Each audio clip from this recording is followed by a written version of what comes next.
जैसे मैंने इसके इंट्रोडक्शन में इब्तदाई तौर पे बताया था कि जी ये इस फार्म को जब प्लान किया गया तो इसकी जो यहाँ रिसोर्सेज थी उसको पूरा मैप किया गया। और रिसोर्सेज में एक बात ये थी कि बड़ी अहम चीज़ होती है कि फार्म के ऊपर जो वाटर अवेलेबिलिटी है या पानी है या इरिगेशन की यहाँ सहूलियात क्या होंगी। तो मेरे लेफ्ट साइड पे आप देख रहे हैं एक वाटर बॉडी है, ये पहले नहीं थी। यहाँ एक छोटी सी स्ट्रीम थी और इसमें सीजनल फ्लो आते थे। और अब ये सीजनल फ्लो को जो है देखते हुए कि जी अगर हमें ये 20 कनाल का फार्म है तो इसके ऊपर हमें कितना पानी चाहिए होगा, तो इसमें तकरीबन हमें 8 या 9 फुट का एक छोटा सा डैम जो है, इसको आपको नज़र आ रहा होगा इस वक्त ये पानी ओवरफ्लो कर रहा है वहाँ से। तो ये बेसिकली ना जो अप स्ट्रीम और लो स्ट्रीम का भी कोई मसला नहीं है, या कोई भी इवेंट आ जाए तो ये डैम जो है ये भर जाता है। और इसके बाद मेरा अपना अंदाज़ा है कि अगर इस टीम के ऊपर 50 डैम ऐसे और भी बन जाएँ तो जितनी ज़मीनें यहाँ गैराबाद पड़ी हुई हैं दाएँ बाएँ, ये जिस तरह का ये फार्म है इसी तरह से ये ज़मीनें भी आबाद हो सकती हैं। तो ये आप देखिए कि इस वक्त ये जो रिसोर्स बेस हमने जो प्लानिंग की तो उस प्लानिंग के हवाले से यहाँ इस वक्त एक बहुत बड़ी वाटर बॉडी हमारे पास मौजूद है। एक और चीज़ भी है इसके साथ, अगर आप देखें तो हमने ये जो बैम्बू है इसकी कल्टीवेशन यहाँ 300-350 पौधे हमने बैम्बू के भी लगाए हुए हैं।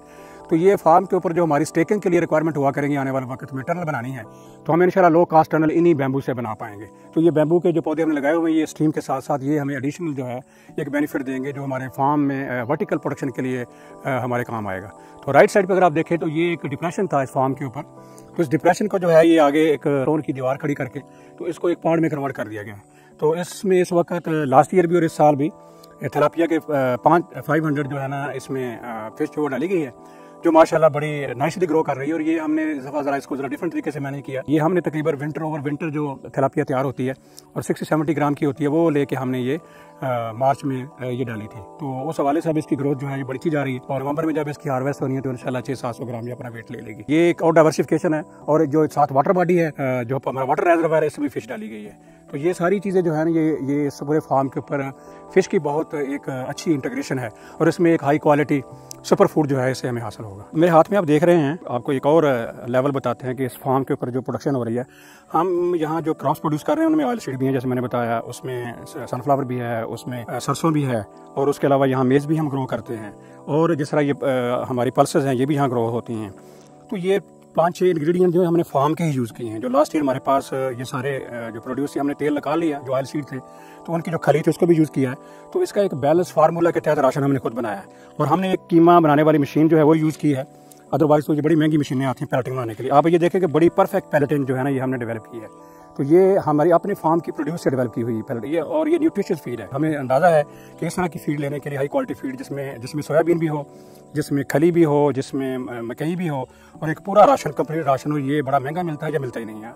मिलता है तो बहुत महंगा मिलता है। तो ये सारी चीज़ें हमने फार्म से ही जो हमारी प्रोडक्शन से ये फीड तैयार की है और ये पैलेटिंग भी हमने खुद तैयार करके ड्राई करके और यही हम फिश को भी डक को भी डालते हैं। अभी तो ये फिश है, इंशाल्लाह आने वाले वक्त में इस पानी में आप डक को भी देखेंगे। उसी तसलसल में मैं अपने नाजरीन को और व्यूअर्स को एक और चीज़ यहाँ दिखाना चाह रहा हूँ कि इस फार्म के ऊपर जो 4 किस्म के जो फूल हैं, स्टाक और कार्नेशन और फिर sunflower as a cut flower, chrysanthemum, तो इन फ्लावर्स की जहाँ बड़ी कामयाबी से काश्त की गई है और ये हम मार्केट में मुसलसल सप्लाई भी कर रहे हैं। तो ये एक और तरह की कमर्शियल इंटीग्रेशन है जैसे हमें सर्टेन लेवल की प्रॉफिटेबिलिटी और जो है अपनी जो कॉस्ट है उसको मीट करने में हेल्प मिलती है। हमारी जो mix cropping, inter cropping, crop diversification की एक बहुत बड़ी अच्छी मिसाल आपके सामने है। जहाँ मैं खड़ा हूँ यहाँ ये हाइब्रिड मेज़ है, यहाँ लगी हुई है। आप देख रहे हैं क्रॉप, इसी का मैंने जिक्र किया था। ये ग्रेन हम प्रोड्यूस कर रहे हैं फॉर आवर फीडिंग जो अपनी डक्स को और उसको जो है फिश को।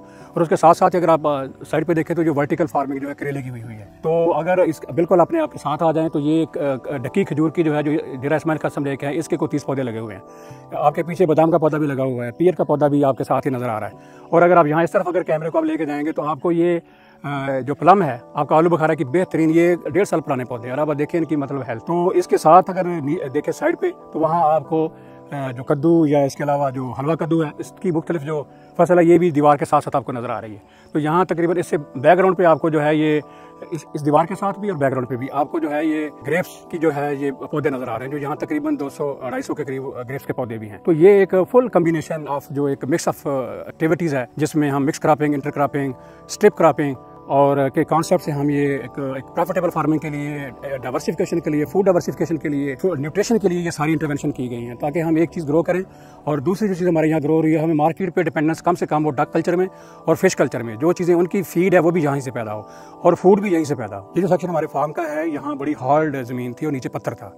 तो हमने इसकी एक्सकेवेशन करवा के इसको 6, 7, 8 फुट तक इसको नीचे से साफ़ किया ताकि यहाँ पानी और जो हम पौधे लगाएं उनकी जड़ों की ग्रोथ है वो प्रॉपर हो सके। ये एक प्लानिंग थी कि ताकि हम अच्छी फसल यहाँ से ले सकें। तो हैरान कौन नतीजे निकले, अगर आप पीछे देखें तो ये आपको पीच के दरख्त नज़र आ रहे हैं। ये हार्डली 1.5 साल के हैं और इस साल इन्होंने पहले साल फ्रूट भी दिया है और अभी ये पौधे, इनकी हाइट इतनी है कि हम इनको इस वक्त तक एक प्रूनिंग कर चुके हैं, फिर भी हैवी हैं।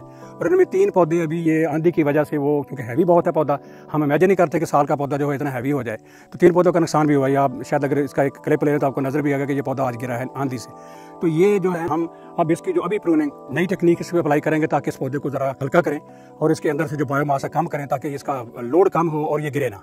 तो ये हैरान कौन ग्रोथ है। ये उसकी मिसाल है कि अगर आपकी प्लानिंग ठीक हो और एक बैरन लैंड को आप एक प्रॉपर अंडरस्टैंडिंग से फर्टाइल लैंड में कन्वर्ट करें और उसमें अच्छी मैन्योरिंग यूज़ करें तो आपका जो ग्रोथ है जो आप 5 साल में लेते हैं वो एक साल में हो जाएगी। तो ये उसकी बड़ी एक सादा मिसाल है। और इसमें आपको स्टार्ट में जैसे बताया था कि जो पानी का एफिशिएंट यूज़ है उसके लिए आपको एक पॉन्ड चाहिए होता है। वो ऐसी जगह पे आपने बिल्ड करना होता है जो हाईएस्ट एलिवेशन पे हो। और ये जो हम यहाँ खड़े हैं ये इस फार्म का सबसे हाईएस्ट प्लेस है। तो ये जो रेजरवायर है, बड़ा रेजरवायर है जो यहाँ डेवलप किया गया है और इसमें पानी जो है ना वहाँ से जो हमारा जो डैम है वहाँ से ये पानी थ्रू सोलर सिस्टम जो है ना यहाँ पहले आएगा। उसके बाद जो डिस्ट्रीब्यूशन पूरे फार्म पे बनी हुई है उनके ज़रिए से फार्म के कोने कोने में ये पानी बड़ी आसानी से और एफिशिएंटली जो है यूटिलाइज होगा।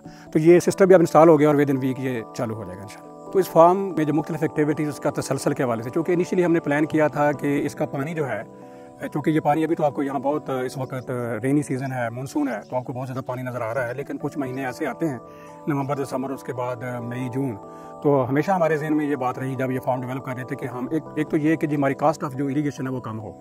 हमारी जो लिफ्ट इरीगेशन सिस्टम है वो चूँकि इससे पहले फॉसल फ्यूल या पेट्रोल बेस्ड थे तो बहुत कॉस्टली था। तो हमने फिर अभी यहाँ स्कीम जो है ये इसकी सोलर की जो वो ली है, ये 5 kVA का सोलर सिस्टम में भी इसको हम ऐड करेंगे 10 kVA पे।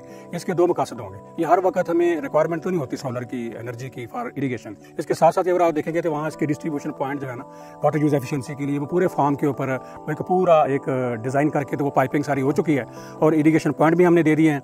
इसके अलावा ये सोलर सिस्टम भी लग गया है। पीछे एक जो पांड है, बड़ा पांड, जहाँ पानी जाके जमा होगा, जहाँ से आगे डिस्ट्रीब्यूट होगा। तो इस फार्म के ऊपर जो हाई एफिशिएंसी इरीगेशन सिस्टम के हवाले से जो रिक्वायर्ड और एनर्जी, रीन्यूएबल एनर्जी और सेफ एनर्जी, एनवायरनमेंट के हवाले से सेफ एनर्जी जो उसका भी यहाँ इंस्टॉल हो गई है। तो इस फार्म पे हम जैसे बताया कि हम फीड खुद तैयार करते हैं, तो फीड की जो ग्राइंडिंग है ग्रेन की वो हमें बाहर से मशीनों से करवानी पड़ती है। तो इंशाल्लाह यहाँ हम बड़ी जल्दी इस सोलर के साथ जो सरप्लस एनर्जी है उसको हम यूज़ करेंगे फार्म लेवल वैल्यू एडिशन में। तो उसमें हम अपनी ग्राइंडिंग करेंगे इसी सोलर सिस्टम की जो एनर्जी अवेलेबल है, सरप्लस है। और उसके अलावा जो हमारे यहाँ प्रोड्यूस होती है, जैसे अभी मैंने अनियन ग्रो किया था तो अनियन की डिहाइड्रेशन भी इसी से होगी। हम यहाँ बहुत बड़ी स्केल पे जो है ये गार्लिक ग्रो करने जा रहे हैं। अगले साल इंशाल्लाह इसकी ग्रैन्युअल पाउडर फॉर्म में कन्वर्ट करना। तो और भी जितनी भी लेवल की वैल्यू एडिशन है ये मैंने इससे पहले भी एक जिक्र भी किया था कि हम सोलर को सिर्फ इस पॉइंट ऑफ व्यू से ना देखें कि जी हमने इससे सिर्फ पानी लेना है या पानी को एफिशिएंटली यूज़ करना है। जितनी सरप्लस एनर्जी है इसको हम फार्म लेवल वैल्यू एडिशन में यूज़ करें। तो इंशाल्लाह आप देखेंगे अब नेक्स्ट वीडियो में हम आपको दिखाएंगे कि यहाँ हमने कौन कौन से प्रोडक्ट्स, कौन कौन सी मशीनें, स्मॉल स्केल मशीनरी हम यहाँ लेके आए हैं और किस लेवल के हमने वैल्यू एडिशन की है और उससे क्या उस value addition, farm level value addition या फार्म लेवल इंडस्ट्रियलाइजेशन का जो गोल है, नेशनल गोल, उसको अचीव करने में हमें क्या मदद मिली। इंशाल्लाह ये सारे मॉड्यूल हम अपने किसान भाइयों को या जो एंटरप्रेन्योर्स हैं न्यू बिजनेस स्टार्टअप्स में जो लोग इंटरेस्टेड हैं हम उनको ये दिखाएंगे।